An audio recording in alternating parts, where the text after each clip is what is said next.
Fem història, Vicent. Presenta't i explica'ns on t'ha agafat el confinament i on l'ha agafat a un professor i investigador medievalista, com tu. Soc Vicent Baidal, soc historiador i el confinament em va agafar a Cocentaina, al poble de la família de la meva dona. A més, diguem que el cap de setmana que s'estava parlant i que es va decretar el confinament, ja teníem previst vindre a Cocentaina i el divendres vam decidir que, com havien de vindre i no sabíem si hi hauria confinament o no, doncs que agafaríem un poquet de maletes extra. Una volta que es va decretar el confinament, doncs vam estar pensant si tornar a València, perquè podíem, perquè és la nostra primera residència o no, i vam decidir finalment que millor així, perquè la casa dels pares de la meva dona, d'Anna, és una caseta en els afores del poble, i llavors tenim un jardí, un pati, i per tant, tant per a la nostra filla, que té 5 anys, com per a nosaltres, doncs podríem tindre més espai, més tranquil·litat, i des de llavors doncs, estem així. Doncs mira, primera curiositat.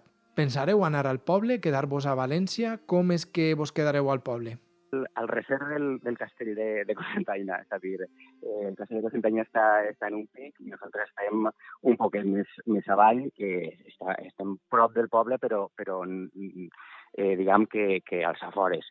Per tant, estem molt aïllats. En aquest sentit, també, quan vam estar pensant si ens quedàvem així o si tornàvem, jo d'alguna manera també vaig tindre present el que ens ensenya la història sobre les epidèmies, evidentment de tipus d'epidèmies, però jo soc medievalista i les epidèmies de pesta i de pigota també són molt recurrents, han sigut molt recurrents al llarg de la història, i el que ens ensenya és que com més aïllat, millor. I per tant vam pensar que sí, que estàvem aïllats de tot i encara més de les grans ciutats, doncs quasi millor quedar-se, i la veritat és que estem molt bé.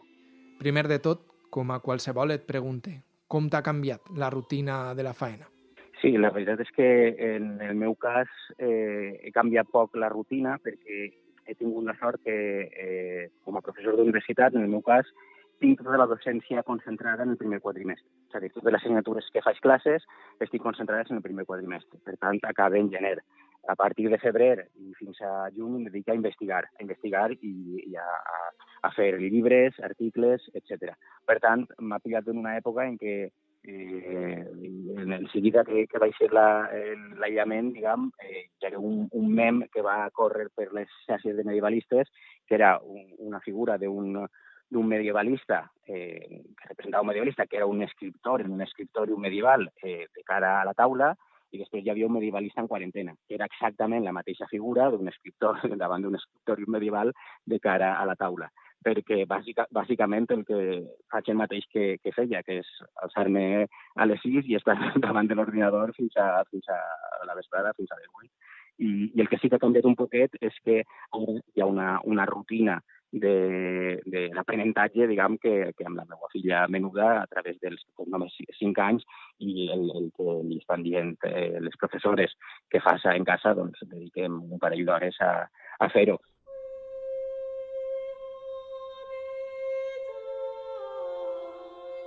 La resta, la veritat és que continuo fent un poc totes les 3 feines principals que faig, que és per una banda d'editor, que també tinc una editorial, i evidentment hem paralitzat moltíssim la producció perquè no hi ha hagut fira del llibre. I per tant, les novetats que anàvem a treure, doncs diguem que les tenim ara paralitzades. Per una altra banda, la meva feina principal, que és la de professor investigador en la universitat, que ara estic passant, diguem, el confinament amb Pere Cerimoniós, i amb Alfons el Benigne, els reis de la Corona d'Aragó, que van fer corts en època medieval, i estic transcrivint actes parlamentàries del segle XIV, és a dir, el que es tractava, el que es negociava en les corts i els parlaments de 1330 a 1360 aproximadament, i després també tinc una faceta de divulgador, que ja és un poc per afició, per hobby, que ara la vehicula a través de les xarxes socials, intentant publicar doncs, en Facebook o en Twitter coses que siguin interessants per a la gent que està en xarxes sobre la nostra història i que també doncs, pugui contribuir un poquet a que la gent passi el confinament millor i aprenga un poc de la nostra història. Però, per tant, diguem que en el meu cas, i crec que en el cas dels medievalistes en general, que tenim molta feina. I quina ha sigut la història dels valencians al voltant de les pandèmies? En el cas dels valencians, diguem que la nostra primera gran epidèmia va ser la mateixa que la gran epidèmia de tots els europeus, que va ser la pesta negra de 1348, 1349, 50, va estar durant 2 o 3 anys passant per tota Europa i que va matar a una tercera part dels europeus. És a dir, imaginem-nos que avui en dia es moren 250.000 persones en València o 1,5 milió de valencians. Imaginem-nos la catàstrofe brutal. A més, en el cas dels valencians, ens va pillar en una guerra civil. És a dir, que era la revolta de la Unió, que va ser una guerra contra per el cerimoniós i que va esdevenir una guerra civil i, per tant, guerra més epidèmia va ser ja catastròfic, va ser una cosa terrible. A més, a partir d'ahir, diguem que cada 20 anys, 25, tornaven altres brots de pesta negra.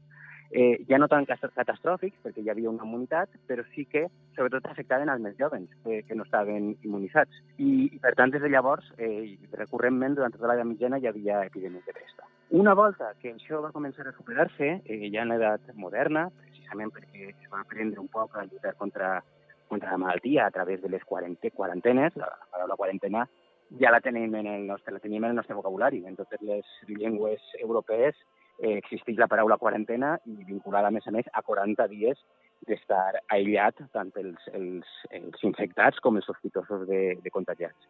Una vegada que s'havia superat això un poc, al llarg de l'edat moderna, hi hagué un altre brot molt fort en 1647. De fet, en este brot, que va arribar a València a través del nord d'Àfrica, crec recordar, este brot va matar a una 5a part dels habitants de la ciutat de València. Per tant, també unes xifres brutals. I, de fet, com que hi hagué molta devoció a la Mare de Déu dels Desemparats durant aquesta pesta, diguem que quan va passar la pesta, en teoria com a acció de gràcies, es va construir la Basílica de la Mare de Déu dels Desemparats. Per tant, un element arquitectònic tan emblemàtic de la ciutat de València com la Basílica, que està a la plaça de la Mare de Déu, doncs està vinculat a una epidèmia de pesta de 1647. També, per exemple, el barri de Nazaret, de la ciutat de València, en origen és un llaçeret. Un llaçeret era el lloc on els confinaven. I com està a prop del port, diguem que els guardaven allí els productes o a les persones sospitoses de contagi que arribaven pel port, i de llaçeret després va donar el nom Nazaret. O, per exemple, també una altra conseqüència urbana d'esta epidèmia de pesta, que va ser terriblement dura en la ciutat de València, doncs el bordell municipal, així que és tan famós, de la Pobla dels Cendres Pecadrius, que havia sigut molt important en l'edat mitjana, va arribar a la seva fi precisament en la pesta de 1647, perquè es va utilitzar, van llevar a totes les prostitutes que hi havia en el bordell municipal, actualment està més o menys l'IBAM, el Museu d'Art Contemporani, i les van utilitzar aquella zona com a llaçeret, com a zona de confinament dels infectats. I després, ja que va passar la pesta, diguem que no van tornar la prostitució a exercir allí, sinó que es va dispersar espacialment i, per tant, va ser el final del bordell municipal com es coneixia fins a aquest moment. I després, per exemple, una altra epidèmia molt forta va ser, evidentment, l'epidèmia de grip, coneguda com a grip espanyola, però que segurament es va iniciar als campaments militars d'Anglaterra i França de final de la Primera Guerra Mundial. El que passa és que a nivell internacional, com estaven en guerra precisament, no es va donar a conèixer la notícia perquè hi havia censura. Espanya, en canvi, com no va entrar en la Primera Guerra Mundial, va ser neutral, així sí que van arribar els casos i va començar a dir-se que hi havia una epidèmia i va afectar, doncs, com se sap, a tot el món, amb xifres de morts de 25 o 30 milions de morts. En aquest cas, a més, l'epidèmia de grip espanyola de 1918, diguem que marca una diferència molt gran amb la resta que hi havia hagut al llarg de la història, perquè anteriorment, diguem que no hi havia un avanç de la medicina tan gran. És la gran diferència que ens distància de les epidèmies antigues, que abans hi havia una resposta, sobretot, religiosa, de fer processons, de fer pregaris, la qual cosa agreujava encara més l'epidèmia, i en canvi l'epidèmia de grip de 1918 doncs ja va començar a tindre una resposta mèdica i va marcar una diferència. De fet, de les lliçons que es van tindre de la grip de 1918, un va ser enfortir el sistema sanitari públic arreu d'Europa i del món occidental, perquè no es podia fer front amb els mitjans que es tenia a una epidèmia d'aquestes característiques. Ara, en l'actualitat, diguem que estem encara en millors condicions mèdiques i científiques, però hem vist que clarament els nostres sistemes sanitaris encara són deficients per a poder fer front a una malaltia d'aquestes característiques. Ja has dit abans que alguna cosa t'ha aprofitat la història per a quedar-te al poble. Quines lliçons hem après de la història? Sí, mira, precisament ahir, i de manera totalment casual, perquè era un article que s'estava fent des de feia temps, va eixir en la revista Speculum, que és la revista d'història medieval de la Universitat de Chicago, un text d'una investigadora nord-americana que ha estudiat la reacció del Consell Municipal de València, és a dir, de l'Ajuntament de València, durant l'edat mitjana a les pestes, del segle XIV i el segle XV. I el que veu és que des de la primera gran epidèmia de 1348 hi ha un desconcert generalitzat, no se sap com reaccionar contra les pestes, i no serà fins a pràcticament 1420, 1430, és a dir, quan ja han passat unes quantes epidèmies que han causat moltíssimes mortalitats i un veritable drama social, que comença a entendre's que és una malaltia molt contagiosa i que l'aïllament, en primer lloc, és el millor remei. I a més, també al llarg de la història, ha costat encara més fer front a infeccions, siguin bacterianes, siguin víriques, etc. Per tant, la primera lliçó és fer cas del que diuen les autoritats sanitàries, perquè és la millor manera de lluitar contra aquestes malalties. De fet, és la gran arma que tenim els contemporanis respecte als nostres avantpassats, que tenim una ciència mèdica molt més avançada. I en aquest sentit també una altra lliçó ha de ser l'enfortiment de les estructures sanitàries que s'han vist clarament insuficients per a fer front a aquest tipus de malalties, que evidentment són inesperades i no es poden comptar, però hem de saber que en un futur poden vindre i per tant hem d'estar preparats. I també com a tercera lliçó crec que ens hem de preparar per a temps molt durs, és a dir, el que ens ensenyen l'estudi de les epidèmies i la història de les epidèmies és que els moments de després, però uns quants anys, són molt i molt durs socialment i el que ens queda és intentar solucionar-ho de la millor manera possible entre tots, encara que siga molt difícil. I una última pregunta. Quina ha sigut la història dels pobles, de les reaccions polítiques i geogràfiques per les pandèmies al territori valencià? D'aïllaments i canvis d'història? Sí, de fet, les epidèmies han causat abandonaments de pobles al llarg de la història. Per exemple, en el segle XV, que hi haguem uns rebrots de la primera epidèmia de pesta negra de 1348, molts pobles valencians van quedar abandonats. Alguns d'ells que s'han perdut per a sempre, per exemple, Sotalla, que estava molt a prop de Potries, en la Safor, doncs va desaparèixer. Va quedar el topònim com d'una partida, però ja la gent se'n va anar. O, per exemple, Beniparrell, un poble de l'Horta Sud, va quedar abandonat en el segle XV per una pesta, perquè tota la seva gent o va morir o se'n va anar a un altre lloc. Va quedar deshabitat durant 4 segles, i 3 o 4 segles, i després en el segle XVIII va tornar a ser repoblat en el mateix lloc on estava anteriorment. És a dir, va quedar com un poble fantasma que la història després va recuperar quan en el segle XVIII va començar una etapa de creixement econòmic.